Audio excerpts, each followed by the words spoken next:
Nitarudia kauli niliyoisema jana, zina asili ya kimungu zote za mahusiano. Kwa hiyo unapoventure kwenye mahusiano nje na Mungu utapata tabu, maana mwanzilishi na kiini cha mahusiano ni nani? Ni Mungu mwenyewe. Yani mwanzilishi na kiini cha mahusiano ni Mungu mwenyewe. Yeye mwenyewe yuko katika nafsi tatu zinazohusiana, na akamuumba mwanadamu kwa mfano wake na akawaweka wawili ili waendelee kuhusiana. Sasa tukaona kwamba twende katika njia hii ya aina ya mahusiano inayotupeleka katika maisha ya ndoa na familia. Huku ndiko mlengo wa mahusiano tulio uchagua. Kwa hiyo kwa kauli hiyo ya kujikumbushia jana ni kwamba aina zote za mahusiano zina asili ya kimungu. Hiyo kauli ni kubwa, ni ya kujifunza hata siku 3-4 na bila kuimaliza. Kwa hiyo mahusiano yana asili ya kimungu. Nje na hapo ukiyaingia na kuyaendesha bila kutambua hiyo asili ya kimungu ina play part gani na kuendeshaje mahusiano, utakuwa nje kabisa, yatakuumiza, yatakutesa, yatakutoa jasho, na utakuwa umeingia kwenye mkondo mwingine wa counterfeit, yani ile feki ya asili ya mahusiano ambayo Mungu alikuwa ameitengeneza. Sasa na kwa kuwa mahusiano haya yana asili ya kimungu, basi yanatakiwa kuakisi tabia ya kimungu. Kwa hiyo aina zote za mahusiano ambazo Mungu alizigawa katika namna mbili kwenye maelekezo ya amri 10 tulisoma jana, kwamba nawe mpende Bwana Mungu wako kwa moyo wako wote na kwa akili zako zote. Husiana naye, namna ya kuhusiana na Mungu na jirani yako kama nafsi yako. Haka kafungu huwa nakapenda kwa sababu kanasema na jirani yako kama nafsi yako. Maana yake kama wewe mwenyewe hujipendi, hauwezi ukaonyesha kwa yule mtu. Kwa kifupi ni hivi, ninachokuonyesha ndivyo nilivyo. You cannot be what you are not. Hauwezi kuwa kile ambacho hauko. Yani huwezi kusema mimi msinione tu hivi nje, ndani sisi hatuna microscope. Yani mimi yani dada, yani unajua mimi kama mimi, yani mimi usinione hivi. Ndio huko hivyo mpaka ndani. Ndio maana mchungaji mmoja akiwa anahubiri akasema, ukikuta binti anavaa ovyo, ukimwambia anakasirika. Lakini akitoka hapa anasema Mungu angalie wapi? Anaangalia ndani. Sasa kwa nini unakasirika? Kwa sababu kale kamvao, kama ni kasketi kafupi kalikovuka mipaka, hakako tu nje, kako na moyoni. Maana kangekuwa nje angeelewa tu akakatoa, ila kwa kuwa kako ndani, kukatoa ni kazi. Wewe huwezi kutuambia hivyo ulivyo ndivyo unavyokuwa. Sasa ukienda mbali zaidi kisaikolojia na kiroho, yani kwa mfano mimi ninavyoongea na ninyi hapa, I'm just communicating what I am. Yani ninachokiongea unaona nilivyo. Kwa hiyo haya maneno anaweza akaja hapa akaongea mtu mwingine kwa mzaha na kwa namna ya upuuzi, kwa namna ya alivyo, na yakapokelewa kwa namna nyingine. Kwa hiyo mahusiano yanaakisi ile tabia ambayo umeipeleka ndani. Maana yangu ni nini?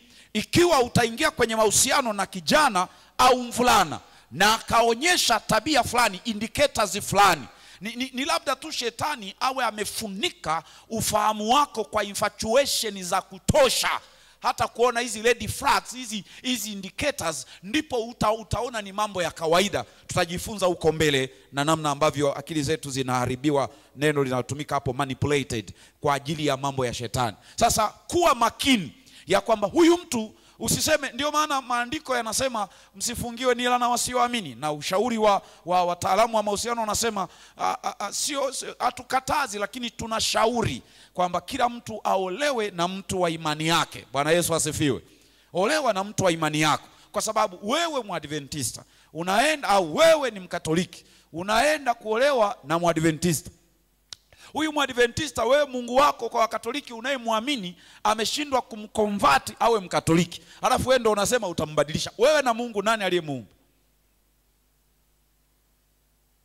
Wewe ni mlokole kasifeta, unakutana na msabato wa mlengo wa kulia,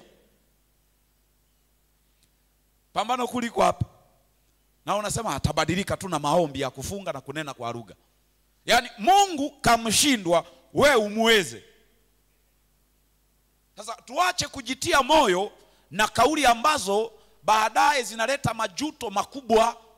Na nafahamu kisa cha binti mmoja ambaye alisema tu nitambadilisha tu. Aliniambia tukishaoana itakuwa hivyo. Alipofuatwa na kijana akamwambia, bwana dada, mimi nimekupenda na nina malengo kabisa na wewe na kadhalika na kadhalika. Dada akaingia kingi. Akasema, lakini sasa wewe sio dini kama ya kwangu, na mimi ili unioe badilisha dini. Akasema, kubadilisha dini tu ili nikuoe? Kijana kabatizwa, kaingia kanisani. Baada ya miezi miwili ndoa ikafungwa. Ndoa ilipofungwa, Jumamosi iliyofuata kijana amelala nyumbani. Binti anamwambia, twende kanisani. Kama niende kanisani kufanya nini? Mimi uliniambia ili nikuoe niwe msabato. Nimekuwa msabato, nimekuoa. Nimepata nilichokuwa nataka. Naenda kufanya nini kanisani? Sasa ikageuka kuwa wachungaji muniombe. Muniombe, tukuombe.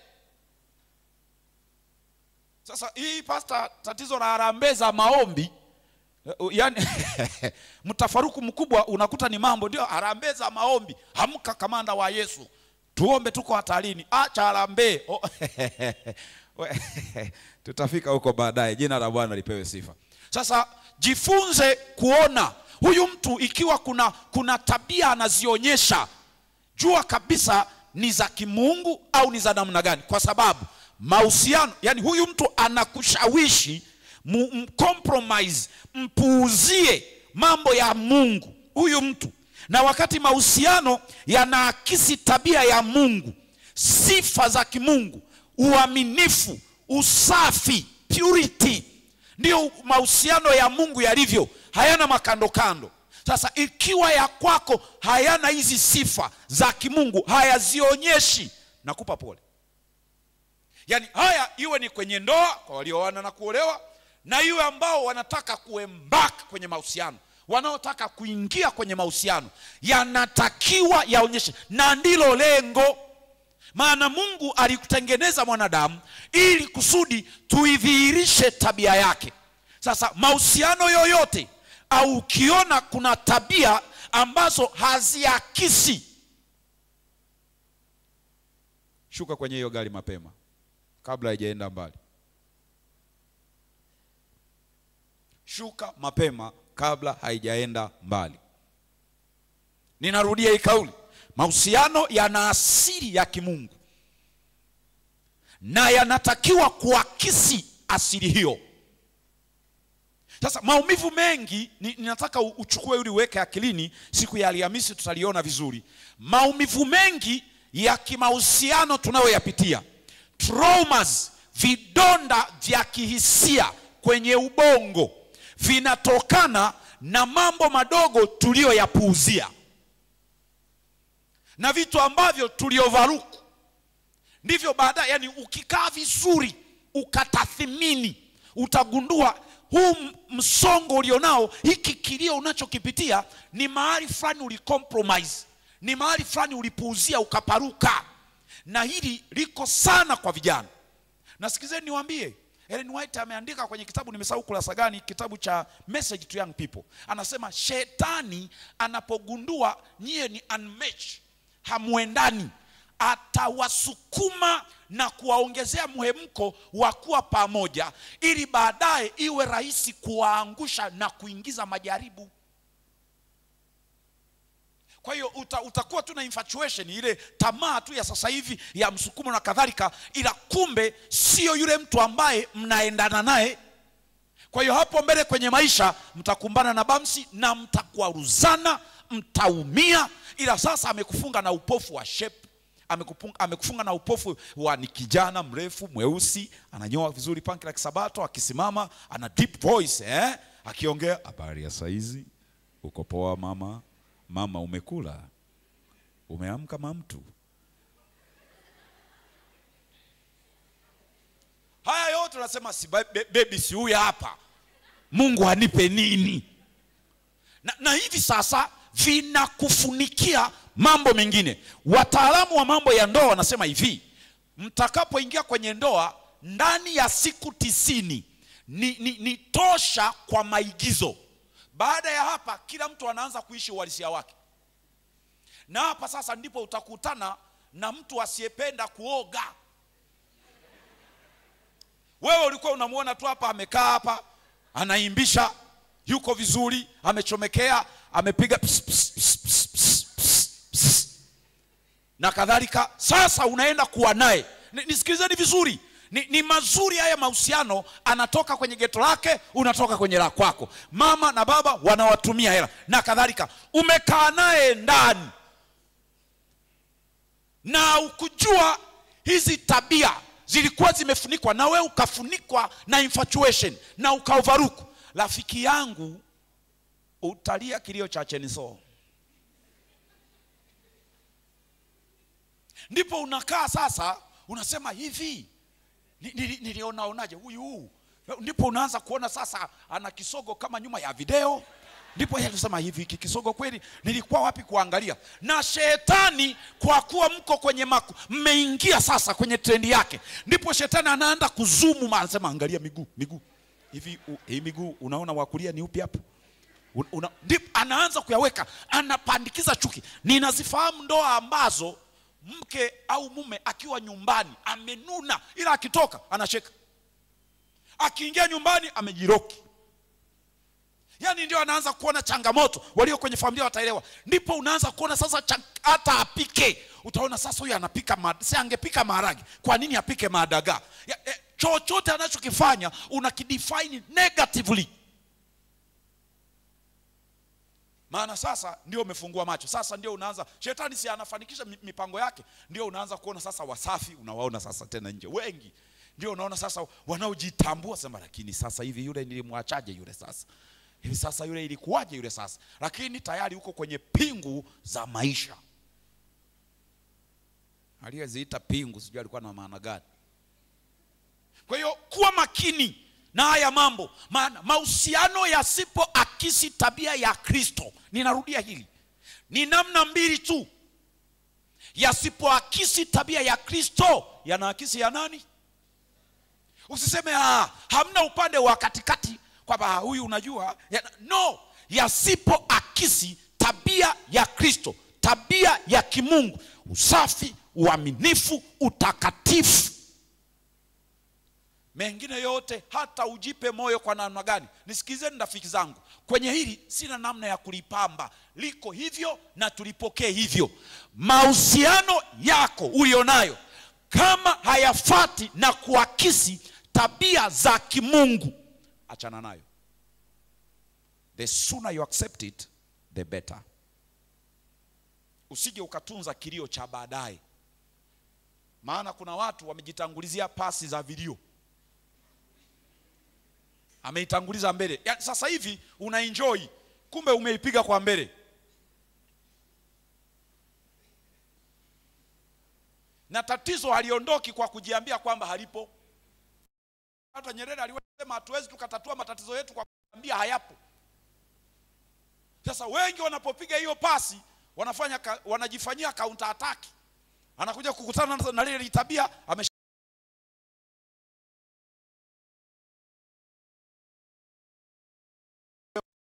hata malaika alimwambia Yosefu mwache Mariamu ngwana. Wewe utatafuta mno mafungu ya kujitia moyo, lakini ikiwa umejitupa mbele, rafiki zangu, sumu haionjwi. Sumu haifanywi nini?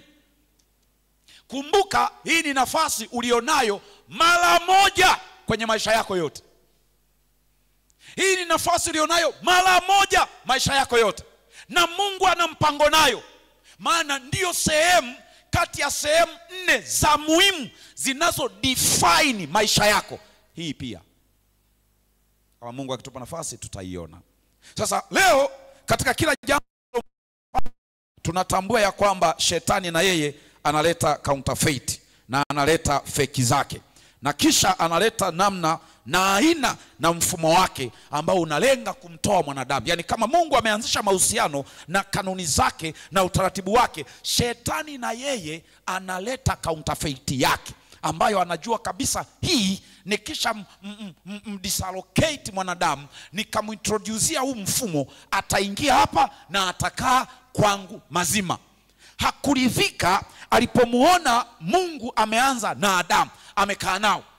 Na Adamu na Mungu walikuwa na mipango yao ya milele ya kuishi vizuri, yani na yale mahusiano waliokuwa wanaendelea nayo. Mtu mmoja akauliza, sasa Mungu, kama Mungu alikuwa anampenda Adamu, kwa nini aliweka mti wa ujuzi wa mema na mabaya mle?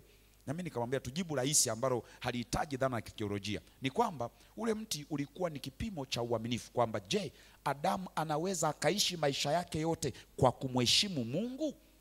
Maana tunafumbiwa sana na ufahamu wetu kwenye haka kamti kamoja, lakini kwenye ile bustani kulikuwa kuna miti ya pekee miwili ambayo Adamu kama asingekula ule mti katika siku za kuishi kwake na kutembea mle bustanini, angeonana na ule mti namba 2 unaitwa mti wa uzima, angekula akaishi milele. Kwa hiyo usifungwe tu hapa, kuna huu mwingine ulikuwepo. Haya ndiyo mahusiano na njia ambayo Mungu alikuwa ameiandaa. Ndiyo maana anapokuja bustanini siku ile anauliza, Adamu uko wapi? Sio kwamba hamuoni alipojificha. No, sikuoni Adamu kwenye yale mahusiano ambayo mimi na wewe na mfumo wa maisha, kwenye njia ambayo nilikuwa nataka twende. Sikuoni. Uko wapi? Na leo hili swali Mungu akiliuliza kwa sababu ya mahusiano na kadhalika. Kwa hiyo shetani alikuwa akiona jinsi mambo Mungu anashuka bustanini kila siku wakati wa jua kupunga, anaumia, akapata wivu, akasema nitaenda nikaharibu. Sikiliza nikwambie, hata kama shetani atakuahidi utamu wa zina, huwa nawaambia hii kauli, shetani akikuhubiri safari ya kwenda mbinguni, kimbia, toka hapo. Ukikutana na shetani anahubiri marejeo ya Yesu, ondoka. Yani ukikutana na shetani anakuambia habari za mbinguni na kwenda na kurudia tena, fanya nini? Okoa roho yako. Kwa hiyo shetani sasa akasema nitafanyaje? Ndipo akadevise kitu fulani, akashuka kwa Adamu na mke wake. Ati Mwanzo 3 kuanzia fungu la 2, ati Mungu amesema msile matunda ya miti yote. Listen, very cunning. Ni mjanja mno. Shetani aje kukamata, yani anaelewa. Nisikizeni vizuri hapa. Hapa naomba tusikizane vizuri. Shetani ni mwanasaikolojia mkubwa. Shetani amekuwepo tangu, yani yeye amekuwepo tangu ameshughulika na watu wenye akili kubwa, wa kiroho, wenye imani kukuliko. Yani ameshughulika na watu akili first hand kutoka kwa Mungu. Ndio ameshughulika nayo. Vipi kuhusu wewe? Na ana uzoefu wa kushughulika na watu, na anajua mtu fulani anayezaliwa kwenye mazingira fulani huwa anakuwa moja, ana reference ya kutosha.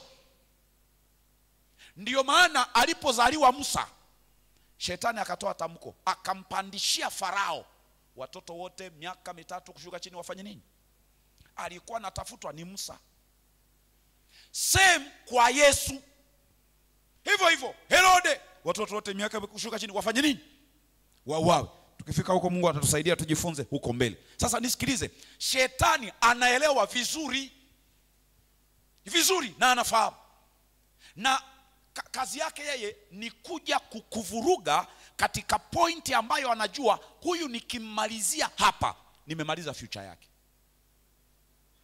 Alijua akishughulika na Yesu kakiwa katoto kachanga amemaliza msala wote. Na kukomea hapo, alipoona yameshindikana akamfuata kule akiwa amefunga.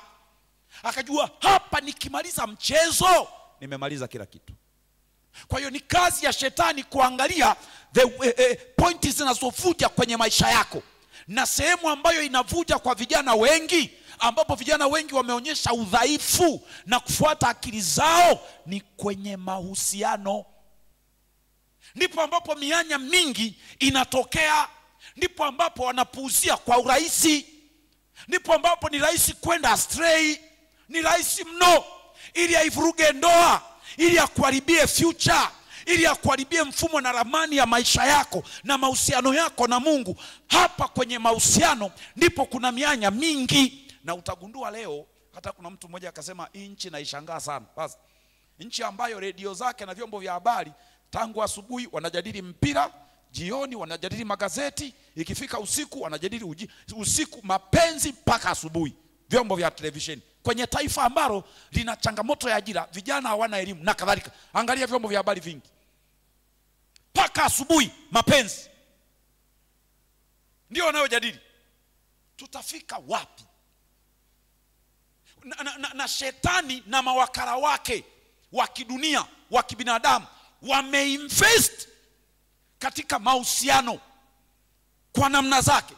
Angalia movies ambazo zinatuongoza kwenda mahali fulani, angalia mitazamo ya watangazaji, angalia wachambuzi wa mambo ya kimahusiano, angalia wateteaji wa mambo ya ndoa, angalia wanaojifanya kutetea, angalia wanaoelezea na kufundisha huko kwenye ndoa na kadhalika na kadhalika, kwa namna zao. Kwa hiyo mara nyingi watu wanaenda kwa muhemko. Mimi nimefika mahali ambapo nikisikia mtu anamwambia mtu, wewe mbona uolewi, niko tayari hata nimpige kofi. Maana hata kwenye mafundisho yetu wa Kristo wengi, badala ya kuwafundisha vijana namna na kanuni za maisha na mahusiano waelewe hatari iliyopo, tukifika ni kwanza somo la leo, namna ya kupata mchumba. Leo tunaanza sifa za mchumba bora.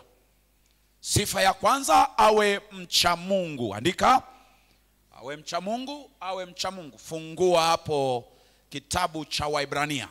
Imani ni kwa naye, awe na imani, awe na imani. Kikisha mchumba wako ni mwenye imani. Pointi namba 2, au kikisha awe msoma neno. Soma katika kitabu cha Mithali, neno yako ni taa ya miguu yangu. Mchumba asipokuwa na neno, taa haimuliki katika maisha yake, huyo sio mchumba mwema. Kwa hiyo masomo yote yanamng'ang'aniza huyu kijana hata kama hausiki. Ni pressure, ni pressure, ni pressure.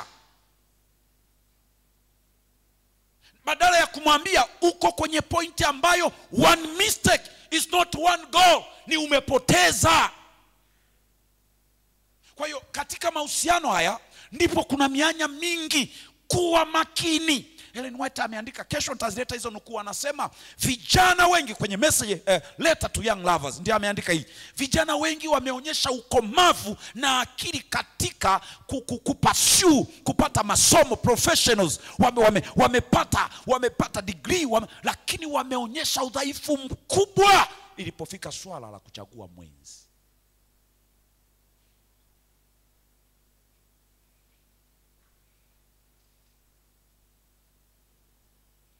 Anaperform vizuri darasani, ana GPA kubwa, lakini inapofika swala la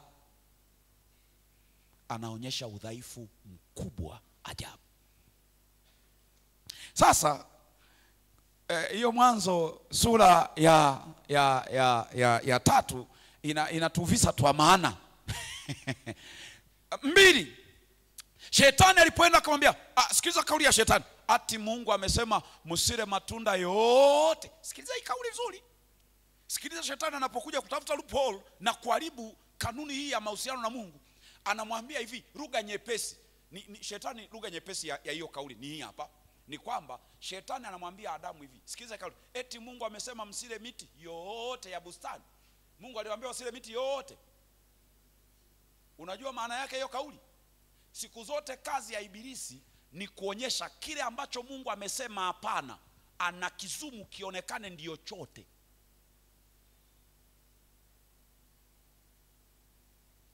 Wangapi tumeelewana hata kidogo?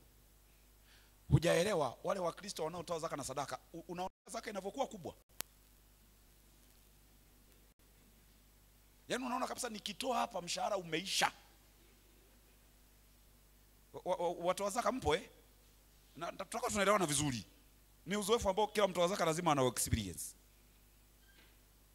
Yaani unaona kabisa sasa nikitaka hiyo ndio kazi yake. Hajaanza leo. Ndio hiyo kauli, eti msile miti kazi yake ni kuonyesha kile ambacho Mungu amesema hapana, anakuonyesha, anakizumu. Ni fundi wa kuzumu dhambi. Wakati Daudi, wewe piga picha hivi, ikuru na makazi ya wananchi jamani, si ni mbali? Sasa Daudi yuko kwake, lakini anaona Betsheba anaoga, na anasema yule, niletee ile chuma. Ni fundi wa kuzumu. Mnaweza kawa unasimama hapa unaimba, lakini kule kuna kaka amesha kutolea blazia, ametoa ni shetani. Ni fundi wa kuzumu. Na hata kwa Yesu alipoenda, maandiko yanasemaje? Ndipo akamuonyesha miliki yote. Ni fundi wa kuzumu. Kwa hiyo akamwambia eti Mungu amekataa kamti kamoja, anasema msile yote. Zile dakika 5 za wewe kuamka usiku kuomba, shetani ndiye anakuonesha ndio usingizi wenye vitamini. Ukiukosa huo unalala. Ndio kazi yake. Kwa hiyo ukifika hapa kwenye mahusiano, maana yake ni nini? Siku zote kila ambacho Mungu anasema hapana, ile zinaa, ule ujinga, mazoea ambayo mizaa ambayo Mungu amesema no, ndio shetani anakuambia this is everything. Na wewe unaingia. Na ndivyo Adamu alivyoingia. Na mahusiano. Kumbe lengo la shetani ilikuwa sio anamwambia haya, mwisho anamwambia sikiliza, baada ya kumdanganya, maana lengo shetani ilikuwa apate conversation. Na mimi nawaambia usiruhusu mjadala na ibilisi. Never. Usije ukathubutu kujadili naye. Ni mwanafalsafa, kwenye mijadala hutakaa umshinde. Tena inapofika kwenye dhambi ya zinaa sijaona kwenye fungu. Pasa kwenye mafungu ya Biblia sijaona fungu linasema ukijaribiwa zinaa piga magoti uombe. Binti sio fungu liko moja tu nalipenda, ikimbieni zinaa. Zinaa inashindwa na mbio, sio maombi. Wewe dada amevua hapo, amekukamia kabisa, na unasema Baba katika jina la Yesu nakemea hilo. Mwisho wa siku kwisha. Mbio ndizo zilizomuokoa Yusufu. Ni mguu okoa roho. Yaani uambie kabisa mguu ni okoe, takununulia kiatu. Sasa jifanye wewe ni wa kiroho sasa. Mimi ni mzee wa kanisa kama Eima. Nahubiri sana mimi. Na kukemea ushindwe. Shati vifungo vinafunguliwa. Shindwa we dada, zipu hamna. Na kukemea boxer iko kule. Sasa mwisho wa siku usirudie tena. Hii ya mwisho hii usirudie tena. Na kukemea kwisha. Zina haina ujanja, ni mbio. Haleluya. Yani ni kimbia. Ukiona tu ameanza kaka mambo kula mbio. Maana hili ni shambulizi la kinyuklia kwenye uchumi, kwenye elimu, kwenye akili na kila. Yani ni missile hii inakuja. Unaona kaanza mwiko mambo, toka hapa we dada niache. Unaona likijana linaanza kuchomekea na kuzengea. Kwenye kwaya sauti unajijua hata na wewe huna. Ila unaona kila saa linakupa mic. Kimbia. Na nipa mic na mimi sauti yangu naijua ni ya wifi nisikie. Alafu na nisogelea mic. Toka hapa. Jamani Bwana asifiwe. Andiko limesema ikimbieni nini? Kimbia bro. Yani ukiona umeanza kuambia mambo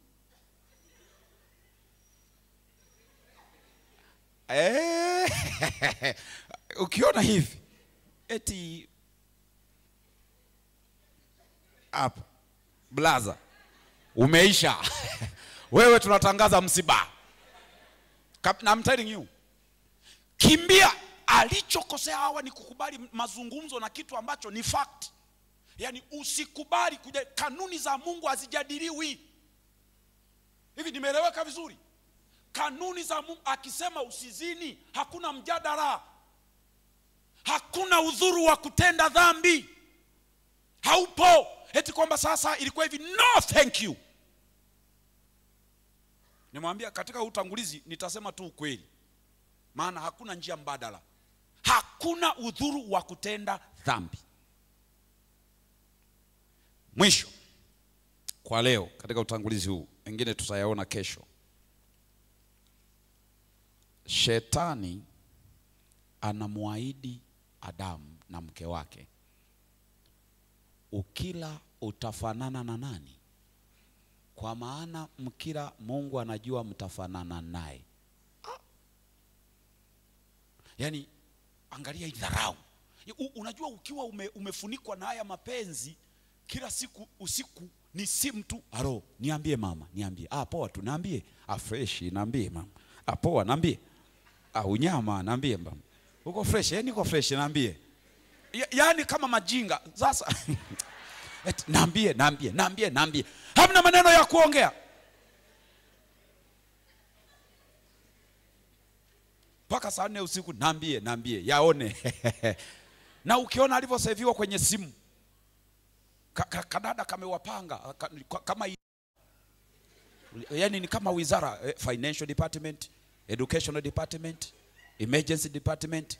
Yani anajulikana, huyu ni wa dharura, huyu wa mitihani, huyu wa nini. Kwa akifika tu anajua, nikimwambia wiko baby wiko mambo baby, anamwaga yote, anafaulu pepa. Nisikilizeni, shetani anamwahidi Hawa kwamba mtafanana na nani? Sikilizeni, huyu jamaa hana lolote la kukupa, hana kitu cha kukupa. Yani hivi vyote anavyokuahidi kwamba utapata utamu, ukiwa na demu utaheshimika, hana. Hivi Mwanzo 1:26 inasemaje? Na tufanye mtu kwa mfano. Adamu ameumbwa na anafanana na nani? Alafu hapa shetani kwa kuwa ameshamteka kwenye mazungumzo, anamwambia siku ukila utafanana na nani? Yani tayari anafanana na Mungu, ila kwa vile ametekwa kwenye mazungumzo anaambiwa ukila ndipo utafanana na nani? Maana yangu ni nini? Shetani hata kama atakuahidi, jua hicho kitu unacho tayari. Alipoenda kwa Yesu hivyo hivyo akamwambia, ikiwa wewe ni mwana wa Mungu. Yesu si ni mwana wa Mungu tayari?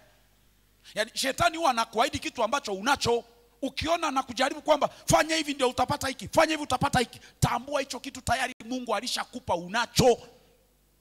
Ila umefunikwa tu na hiyo mapenzi sijui na nini. Usione, usije ukadondosha hata chembe moja ya uaminifu kwa ahadi za shetani, maana ni feki na hautapata. Adamu mwisho wa yote akapoteza hata kila alichokuwa nacho, kufanana na Mungu. Leo sura ikaharibika. Huu uhalisia tulionao leo wa kibinadamu sio tulioumbwa nao. Ule utukufu aliokuwa amepewa, uliokuwa unakamilisha mfano wa Mungu, ukaondoka. Na ndivyo ambavyo ikiwa utaingia, tutaona madhara ya zinaa tukifika hapo, inavyoondoa utu wako, inavyoondoa biologically and spiritually, tutaizungumzia. Inavyokuondoa kwenye mfumo ambao Mungu alikuwa amekuweka, inakuhamisha nafsi yako, inakuwa distorted, inachafuka. Kwa hiyo inakosa line ya kutembea humo na inaondolewa. Tusimame tuombe. Baba na Mungu wetu wa mbinguni, tunakushukuru kwa kutupatia vipindi hivi. Asante kwa mjadala na mazungumzo ya leo. Pale ambapo tulipungua, utusamehe. Pale ambapo tulidondosha chini kanuni zako katika maisha yetu kwa sababu yoyote, Mungu utuhurumie.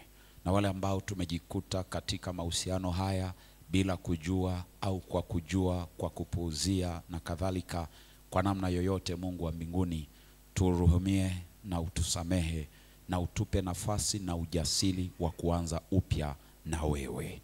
Asante kwa kuwa wewe ni Mungu ambaye pia unakubali kukaa na wadhambi. Asante kwa sababu wewe ni Mungu ambaye unawapokea hata waliotanga mbali. Ukatupokee. Ninakushukuru kwa sababu wewe ni Mungu ambaye unarejesha tena vilivyopotea. Ikiwa kuna mambo yalipotea kwenye maisha yetu, karudishe tena. Ikiwa ni mahusiano na wewe yaliharibiwa kwa sababu ya haya mahusiano tulionayo, na tumepoteza baraka zetu, tumepoteza maagano yetu na wewe, yamefungwa na kuondolewa kama ilivyokuwa kwa Samsoni, na sasa tunajinyoosha, nguvu hakuna. Hakuna tena baraka, hakuna tena mafanikio, nguvu hakuna. Kristo, tusaidie. Hata Samsoni alipokuomba ulirudi na kumrudishia nguvu tena.